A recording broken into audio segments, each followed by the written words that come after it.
Y saludamos a Victoria Rodríguez. ¿Cómo estás? Muy bien, Valentín. Contenta de que es viernes. Sí, lógicamente. Al fin. Bien, que disfrutes del fin de semana y gracias. Por favor, buen programa.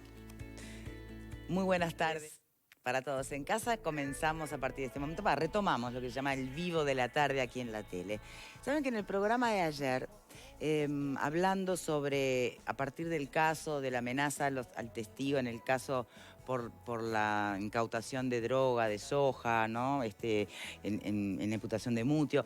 Bueno, hablábamos de la figura del testigo protegido y surgieron un montón de preguntas y quedaron cosas sueltas por allí que hoy vamos a intentar profundizar. No solo la figura del testigo protegido, sus alcances, quién lo determina, para qué tipo de delitos, sino también en lo que tiene que ver con las víctimas en general. Y para eso estamos en compañía hoy. Hemos invitado a la directora de la Unidad de Víctimas y Testigos de la Fiscalía General de la Nación, a Mariela Solari. Mariela, un placer que nos acompañe. Un placer estar con ustedes. En el día de hoy. Encuadremos primero esta unidad, exactamente. ¿Qué abarca? ¿Qué se dedica? A partir del cambio del Código del Proceso Penal, en noviembre del 2017, la Fiscalía General de la Nación, a partir de los artículos que establece el nuevo código, se prevé la atención y la protección de las víctimas y la participación de la víctima en el proceso penal, cosa que en el proceso anterior no estaba. En esto ¿qué quiere decir? Que la víctima desde el minuto 1 que participa en una situación delictiva o que es testigo, tiene posibilidades y tiene el derecho de ser escuchada por el equipo fiscal, de ser atendida por personal idóneo. Para eso se crea una unidad de víctimas con psicólogos y trabajadores sociales que se dedican a trabajar específicamente desde el minuto 1 con las víctimas y los testigos. Eso funciona desde noviembre del 2017 en todas las sedes de las fiscalías penales y bueno, se trabaja acompañando a las víctimas que están en los procesos penales. A partir de ahí es que también surgen distintas líneas de trabajo. Una de ellas tiene que ver con el programa de medidas especiales de protección. Y hay otros grupos de víctimas especialmente vulnerables, como ha estado en la prensa también lamentablemente en estos últimos días, lo que tiene que ver con las víctimas de los delitos sexuales. Bien. Que si quieren después profundizamos en eso. Yo iría después para la Operación Océano. Carla el diente la medida de lo posible que el tipo nos dé, pero primero entender las figuras, ¿no? Para que no se nos mezclen los tantos. Justamente como tú decías, me parece que el tema de hablar de testigos protegidos muchas veces genera como cierto misterio, ¿no? Y bueno, y a veces lo hemos conversado muchas veces que hablarlo implica darle garantías y tranquilidad a la población de que cuando es víctima o testigo de un hecho delictivo tenga confianza en las instituciones públicas, en especial en la justicia, para poder acceder a la justicia. Eso es un derecho que tienen las personas, que podemos ser cualquiera de nosotros, que mañana seamos víctimas de una amenaza o de una situación delictiva. ¿Cuál es el criterio allí? El criterio. O depende del delito o el tipo de amenaza, o que efectivamente si le haya amenazado tal vez no se dio en los hechos, pero se cae a la vista de Maduro que está, no sé, dando información de algo que va a tener su venganza, ¿no? Exacto. Entonces, ¿cómo se calcula eso? A mí me parece bien importante delimitar, justamente también por algunas cosas que se comentaban ayer, los delitos de violencia basada en género y el abuso sexual, la figura del testigo intimidado o el testigo protegido no aplica. ¿Qué se aplica en esos casos? En esos casos se aplican otras medidas de protección que ahora las paso a explicar. El testigo protegido es una figura que aparece a partir del nuevo código. Sí. ¿Por qué? Porque lo que establece el código es la figura del testigo intimidado. ¿Qué quiere decir eso? Sí. Que una víctima o un testigo que va a declarar y por el tipo de información que va a dar o por el grado de amenaza que tiene, ¿en qué delitos? Delitos que en general están vinculados a organizaciones criminales o ser testigo de un homicidio o ser testigo de situaciones que el grado de amenaza que puede recibir es latente o ya fue efectivo, ¿no? ¿Y qué me dice para el caso de un imputado o indagado con todo para terminar siendo un imputado que, bueno, digamos, abraza la posibilidad de confesar a cambio de? Bien. ¿También le cabe esa figura? No, esta no es la misma figura, que eso también hay que aclararlo. La figura del colaborador es una figura que está en la ley de lavados de activos, que no es el Código de Proceso Penal. La ley de lavados de activos se aprobó posterior y quedó en una desarmonía con lo que plantea el Código del Proceso Penal y se está trabajando en armonizar esto. Bien. ¿Qué quiero aclarar aparte? Hay un procedimiento, un protocolo establecido entre el Ministerio del Interior y la Fiscalía General de la Nación que el ser testigo protegido es un paso más del testigo intimidado. ¿Por qué? Primero se debe garantizar, para ser testigo intimidado, el fiscal junto con el oficial del caso y la unidad de víctimas hacen una evaluación de riesgo. La evaluación de riesgo tiene que ver con el tenor de la amenaza, con la posibilidad de que sea efectiva, con las características propias de la víctima, de su entorno y las características de la organización criminal que se investiga. Claro. Esa evaluación del riesgo es dinámica. Por lo tanto, las medidas de protección que se van a ir estableciendo también van cambiando. ¿Por lo general remiten al crimen organizado? En general, pero también puede ser testigo de un homicidio, que están involucradas varias personas, ¿no? Claro. En esos casos, lo que se hace en ese comité de evaluación de riesgo es se elabora un plan de seguimiento con la víctima o con el testigo, se conversan las medidas que se van a establecer, la víctima y testigo tiene que estar de acuerdo con eso, puede decir yo no quiero, y ha pasado, yo no quiero ninguna medida de protección. O hay víctimas que dicen esto sí, pero esto otro no. Y eso es un traje a medida que tiene que ver. No todas las personas en calidad de víctima o testigos tenemos las posibilidades de sostener determinadas medidas de protección. Y en eso voy a hacer otra precisión. La custodia, que ayer se comentó, claramente no es una de las medidas de protección más establecidas en un testigo protegido.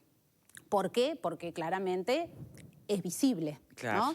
Se buscan otras estrategias que en estos 2 años y medio, me parece muy importante decirlo, han pasado más de 200 personas en calidad de testigos protegidos. Y niños, ese dato a mí me sorprendió bastante. Ahora voy a explicar por qué niños. Porque, por ejemplo, para poner ejemplos de situaciones, de causas que ya han tenido condena. Cuando en el 2017, a fines del 2017, fueron las operaciones del operativo Mirador, ahí fue donde también surge la necesidad de tener medidas de protección que garantizara el derecho de las personas que quieren participar y quieren que se haga justicia con lo que les pasó. Personas que dicen, yo sí quiero declarar frente a un juez, quiero declarar y quiero que se haga justicia porque esto no quiero que siga pasando. Entonces, el Estado tiene que dar todas las garantías para que eso suceda. El nuevo código nos permite estrategias que van hacia eso. Las que acabo de decir, pero además estrategias procesales. ¿Qué quiere decir esto? Toda víctima o testigo primero tiene que tener la calidad de testigo intimidado. Eso es que en todas las actuaciones judiciales el fiscal le va a pedir al juez que se reserven los datos. No van a aparecer los datos de la víctima o testigo durante todo el proceso. Va a ser víctima 1, testigo 2. Cuando se va a declarar con la voz distorsionada, se puede declarar en una sala remota, en otro lugar. Todos esos mecanismos se vienen construyendo entre el Ministerio del Interior, la Fiscalía y el Poder Judicial en estos 2 años y medio. Vuelvo a repetir que me parece muy importante dar la seguridad de que esos mecanismos, por eso decía lo de las 200 personas, ¿por qué tú me preguntabas que hay niños?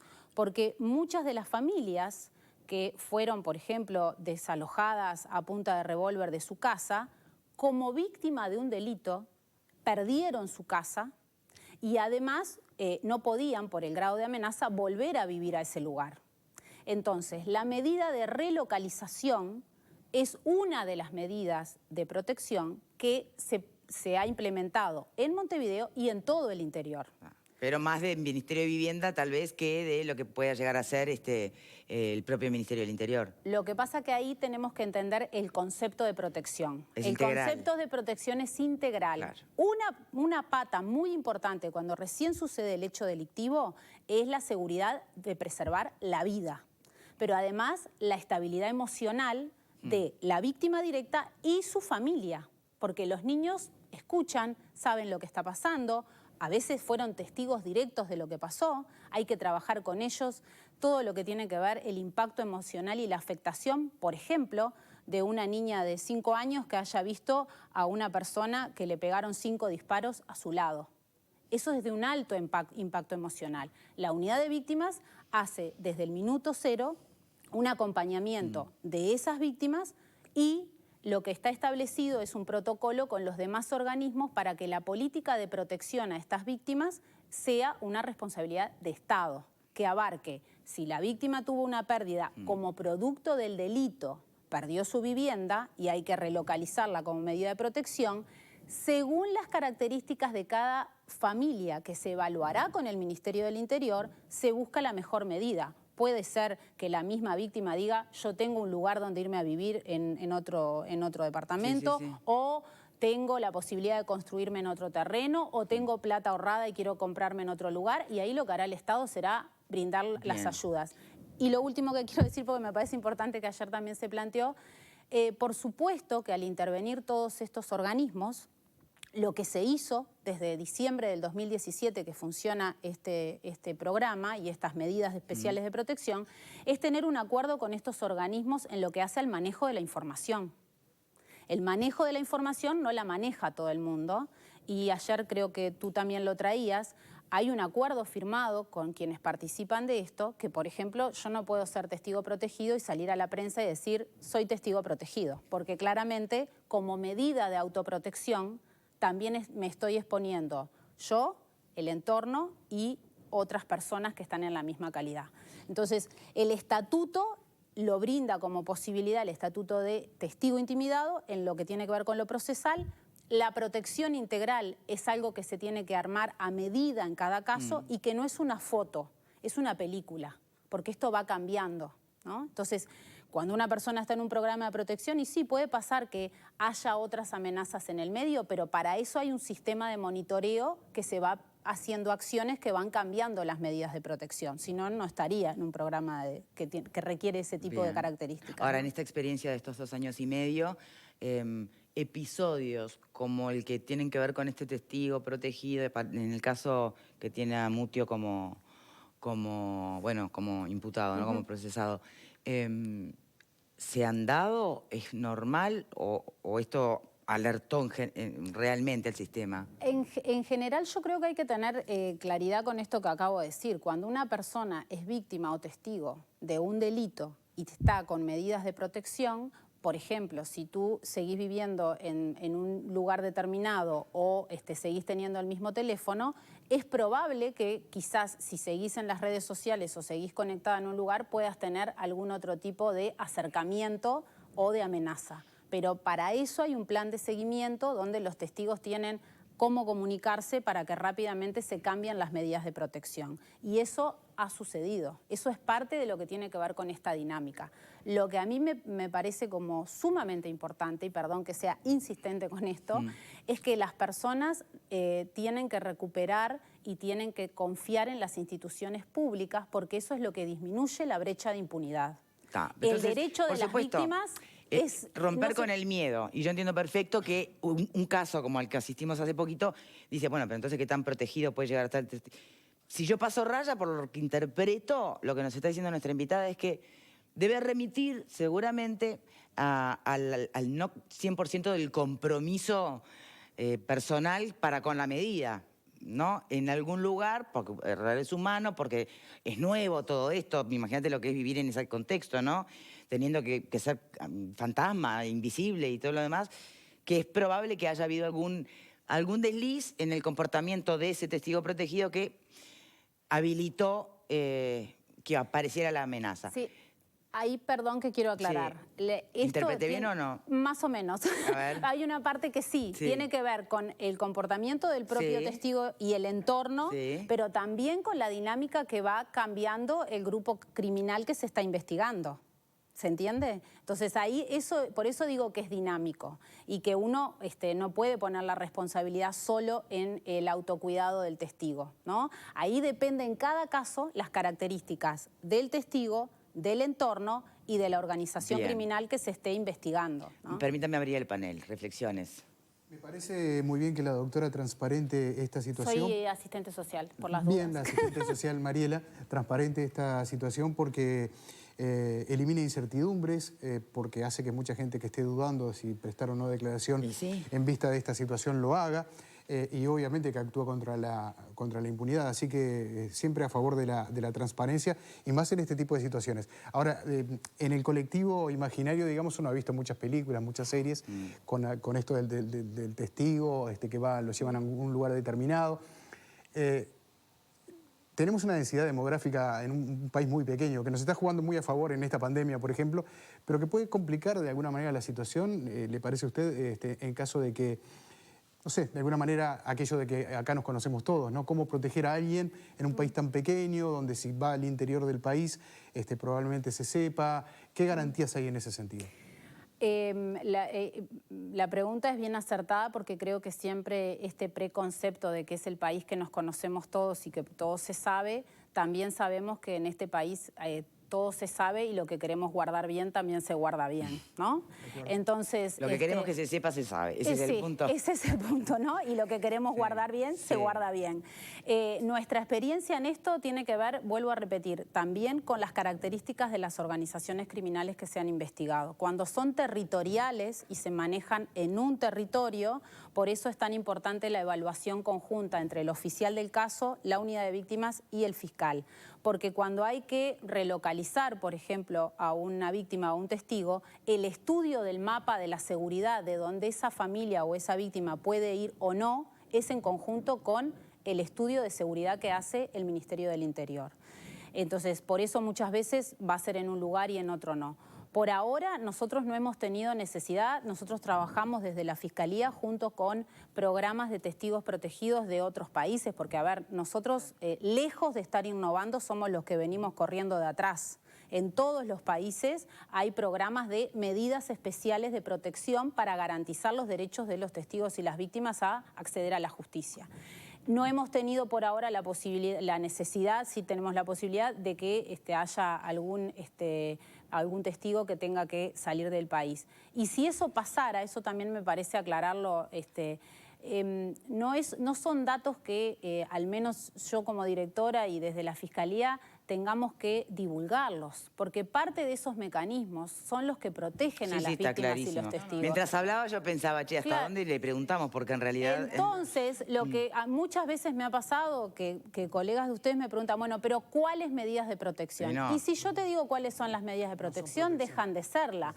Y si yo te digo dónde llevamos a las personas las primeras veces o en el momento de atención crítica que necesitan estar en un lugar, también aislados, para recuperar su salud mental y su estabilidad emocional, dejan de ser lugares de protección, que también eso va a ser dinámico. Entonces yo ahí lo que también quiero apelar es a esto de que todos en algún momento, en una sociedad que está cambiando mucho, todos podemos estar o tener un familiar o un amigo que está en una situación que va a requerir medidas de protección. Ojalá no nos pase nunca, ojalá esto en lugar de necesitarse más se necesite cada vez menos. Pero si pasa, también tenemos que poder cuidar esas garantías, ¿no? Está clarísimo. ¿Pablo? Es una función fundamental para la aplicación de este nuevo código. Antiguamente, antes de la aplicación de este código, estos casos se daban por lo general en los juzgados del crimen organizado. Exacto. Pero en realidad tampoco eran estas medidas, simplemente se preservaba la identidad y más nada que eso. Se tachaba el nombre exactamente y quedaba por ahí. Estas medidas son fundamentales y son muchas, y como tú bien decías, el tema de los chingas, que había una presunción de que la gente se estaba mudando de Casaballe, estaban cambiando de escuela, que no se atendían en la policlínica de la zona, pero eran solo rumores. Se logró llegar a eso por la figura del testigo protegido, que después se derivó en el caso de Malvin Norte. Hubieron muchos después de eso. La pregunta del millón, es una función extraordinaria, es... ¿hay fondos suficientes para la aplicación de esto? Porque, o sea, si se aplica como debe de aplicarse, es fundamental para la Fiscalía en esclarecer determinado, porque hay que proteger a un testigo de repente 6 o 8 meses y a su familia para después llevarlo a declarar. El tema es, ¿hay fondos suficientes para eso? ¿Me permiten complementar la pregunta? Sí. Es esa pregunta más. Y el criterio de dónde se invierte más, en qué caso, ¿con qué tiene que ver? ¿Con el tipo de delito que se está persiguiendo? con el tipo de vulnerabilidad potencial del testigo protegido?